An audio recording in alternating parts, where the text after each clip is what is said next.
আমন্ত্রণ সকাল ৯টা নিউজে। আপনাদের সাথে রয়েছে আমি মামদোহা রাইসা। সরকারি ও আধা সরকারি অফিস আদালতে ঈদের ছুটি শুরু হয়েছে আজ মঙ্গলবার। সে হিসাবে সোমবারই ছিল ঈদের আগে শেষ কর্মদিবস। এদিন অনেকে অফিস শেষে পরিবার পরিজন নিয়ে ঢাকা ছাড়তে শুরু করেছেন। দুপুরের পর থেকে রাজধানীর প্রধান বাস টার্মিনালগুলোতে ধীরে ধীরে ঈদ যাত্রীদের ভিড় বাড়তে থাকে। ইফতার শেষে সন্ধ্যার পর সেই চাপ আরও কিছুটা বেড়েছে। খোঁজ নিয়ে জানা গেছে, রাজধানীর বিভিন্ন বাস টার্মিনালে দূরপাল্লার কিছু কিছু বাস কাউন্টারে টিকিট সংগ্রহের জন্য যাত্রীরা লাইনে দাঁড়িয়ে অপেক্ষা করছেন। কিছু কিছু পরিবহনের টিকিট পাওয়া না গেলেও বেশিরভাগ পরিবহনেরই আজ সহজে টিকিট মিলছে। সড়কে যান চলাচল স্বাভাবিক রাখতে আইন শৃঙ্খলা রক্ষাকারী বাহিনীর সদস্যদের বাস টার্মিনালগুলো ঘিরে আশপাশের সড়কে তৎপরতা দেখা গেছে। পাশাপাশি টার্মিনালগুলোতে র্যাব ও পুলিশ কন্ট্রোল রুমের মাধ্যমে আইন শৃঙ্খলা রক্ষায় নজরদারি করতেও দেখা গেছে।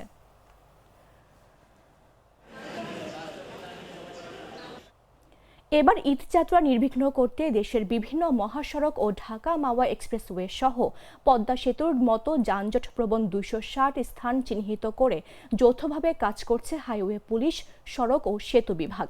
সোমবার রাত ৮টার দিকে মুন্সিগঞ্জের লৌহজংয়ে পদ্মা সেতু এলাকা পরিদর্শনকালে সড়ক পরিবহন ও সেতু মন্ত্রী শেখ রবিউল আলম কথা বলেন। সেতু মন্ত্রী জানান, ঈদের ছুটিতে ঘরমুখ মানুষ যাতে নিরাপদ ও স্বস্তিতে যাতায়াত করতে পারেন সে লক্ষ্যে প্রয়োজনীয় সব প্রস্তুতি নেওয়া হয়েছে।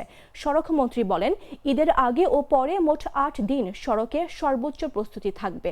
সড়ক বিভাগ, আইন শৃঙ্খলা বাহিনী সহ সংশ্লিষ্ট সব সংস্থার সমন্বয়ে কাজ চলবে। ২৬০টি গুরুত্বপূর্ণ জায়গা আমরা চিহ্নিত করেছি যেখানে যানজট হওয়ার প্রবণতা আছে। সেখানেও আবার হাইওয়ে পুলিশ, ওখানকার স্থানীয় পুলিশ, আমাদের বিআরটির কর্মকর্তারা যারা আছেন, পরিবহন মালিক সমিতি অথবা আপনার যেটা শ্রমিক সমিতি, তাদের কিছু ভলেন্টিয়ার আছে, আমাদেরও প্রশিক্ষণপ্রাপ্ত কিছু ভলেন্টিয়ার আছে, তারা কাজ করছে। আশা করছি সমস্যা হবে না।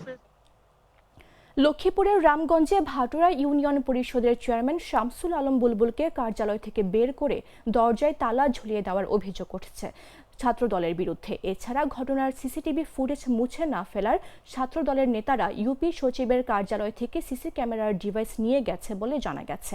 সোমবার দুপুরে এ ঘটনার প্রতিবাদে ভাটোরা বাজারে বিক্ষোভ মিছিল করেছে এলাকাবাসী। এর আগে রোববার দুপুরে ছাত্রদল নেতা বাবুর নেতৃত্বে উপজেলা ছাত্রদলের সাধারণ সম্পাদক রাকিব হোসেন ও রামগঞ্জ পৌর ছাত্রদলের আহ্বায়ক শাহিন আলম মুন্না তালা দেন বলে জানা গেছে।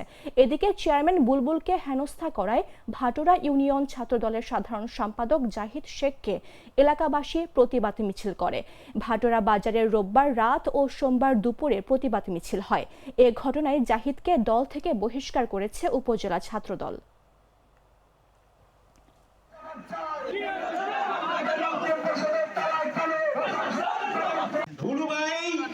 জনগণের প্রিয় চেয়ারম্যান, চারবারের মতো চেয়ারম্যান।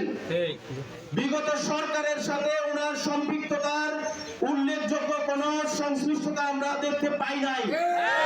আপনারা সবাই জানেন, উনি বিগত সরকারের আমলে আওয়ামী প্রার্থীর বিরুদ্ধে ভোট করে আমাদের বিএনপি সমর্থিত ভোটারদের বিপুল ভোটে উনি জয় হয়েছেন। আমরাই ওনাকে চেয়ারম্যান বানিয়েছি, উনি আওয়ামী লীগের চেয়ারম্যান নয়। আমরা সবাই জানি, বিগত সরকারের আমলে উনি চেয়ারম্যান থাকা অবস্থায় আমরা যারা বিএনপি করছি কতটা নিরাপদে আমরা রাজনীতি করতে পারছি। আজকে আমাদেরকেই কোণঠাসা করার জন্য ওনার উপর দায় চাপানো হচ্ছে। আমি তো মশলা বদলে ফেলেছি, এবার আপনিও বদলে ফেলুন। একবার প্রাণ গুঁড়া মশলা ব্যবহার করেই দেখুন। কিশোরগঞ্জে পৃথক সড়ক দুর্ঘটনায় ৫ জন নিহত হয়েছেন। সোমবার জেলার সদর ও কটিয়াদী উপজেলায় এসব দুর্ঘটনা ঘটে। পুলিশ ও স্থানীয় সূত্রে জানা যায়, সোমবার বেলা ১১টার দিকে ভৈরব কিশোরগঞ্জ আঞ্চলিক সড়কের কটিয়াদী উপজেলার আচমিতা জর্জ ইনস্টিটিউট উচ্চ বিদ্যালয় সংলগ্ন এলাকায় একটি ট্রাক নিয়ন্ত্রণ হারিয়ে সড়কের পাশে পড়ে যায়। এ সময় রাস্তার পাশে গরুকে ঘাস খাওয়ানোর সময় কৃষক ইমন মিয়া ট্রাকের চাপায় ঘটনাস্থলেই গরুসহ নিহত হন। এদিকে দুপুর ২টার দিকে কিশোরগঞ্জ শহরের নীলগঞ্জ মোড়ে একটি মোটরসাইকেল নিয়ন্ত্রণ হারিয়ে দুর্ঘটনার শিকার হয়। এছাড়া দুপুরে কিশোরগঞ্জ সদর উপজেলার ১৪০০ এলাকার কিশোরগঞ্জ ভৈরব অঞ্চলের সড়কে একটি বাস ও সিএনজি চালিত অটোরিকশার মুখোমুখি সংঘর্ষে অজ্ঞাতনামা এক নারী নিহত হন।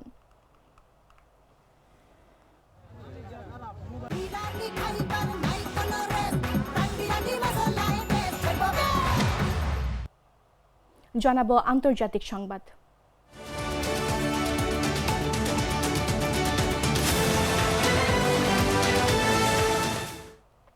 ইরান যুদ্ধ ঘিরে যুক্তরাষ্ট্রের আহ্বানে সাড়া দিচ্ছে না ইউরোপের গুরুত্বপূর্ণ দুই দেশ যুক্তরাজ্য ও জার্মানি। তারা স্পষ্ট জানিয়েছে মধ্যপ্রাচ্যে চলমান যুদ্ধে সরাসরি জড়ানোর কোনো পরিকল্পনা তাদের নেই। যুক্তরাজ্যের প্রধানমন্ত্রী কিয়ার স্টারমার বলেছেন, মধ্যপ্রাচ্যের সংঘাত বৃহত্তর যুদ্ধে পরিণত হলেও তাতে যুক্তরাজ্য জড়াবে না।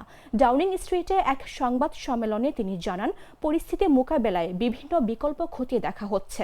এর আগে হরমুজ প্রণালী সচল করতে মিত্র দেশগুলোকে যুদ্ধজাহাজ পাঠানোর আহ্বান জানিয়েছিলেন মার্কিন প্রেসিডেন্ট ডোনাল্ড ট্রাম্প। বিশ্ববাজারে তেল সরবরাহের জন্য অত্যন্ত গুরুত্বপূর্ণ এই সমুদ্রপথ বর্তমানে সংঘাতের কারণে কার্যত বন্ধ রয়েছে। স্টারমার দ্রুত যুদ্ধ বন্ধের আহ্বান জানিয়ে তিনি বলেন, সংঘাত যত দীর্ঘ হবে পরিস্থিতি তত বিপজ্জনক হয়ে উঠবে এবং এর প্রভাব যুক্তরাজ্যের জীবনযাত্রার ব্যয়ের উপরও পড়বে।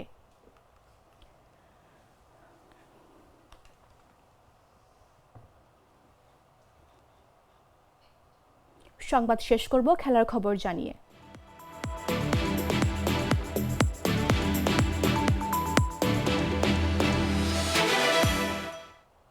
বাংলাদেশ ক্রিকেট বোর্ডের গত নির্বাচন নিয়ে জাতীয় ক্রীড়া পরিষদের তদন্ত কমিটি গঠনের সিদ্ধান্তে দেশীয় ক্রিকেটে অস্থিরতার আভাস পাওয়া যাচ্ছে।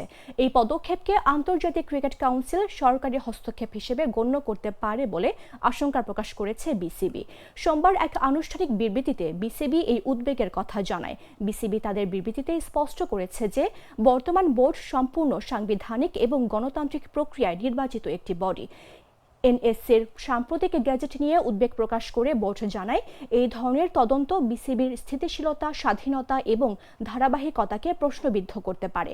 বিসিবি মনে করে তারা আইসিসির এর পূর্ণ সদস্য হিসেবে গ্লোবাল গভর্নেন্সের অধীনে পরিচালিত হয়, যেখানে যে কোনো ধরনের বাহ্যিক হস্তক্ষেপকে অত্যন্ত গুরুত্বের সঙ্গে দেখা হয়।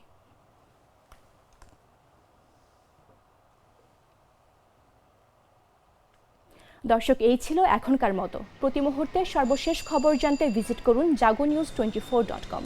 ফলো করুন আমাদের ভেরিফাইড ফেসবুক পেজ এবং সাবস্ক্রাইব করুন জাগো নিউজের ইউটিউব চ্যানেল। ধন্যবাদ সবাইকে।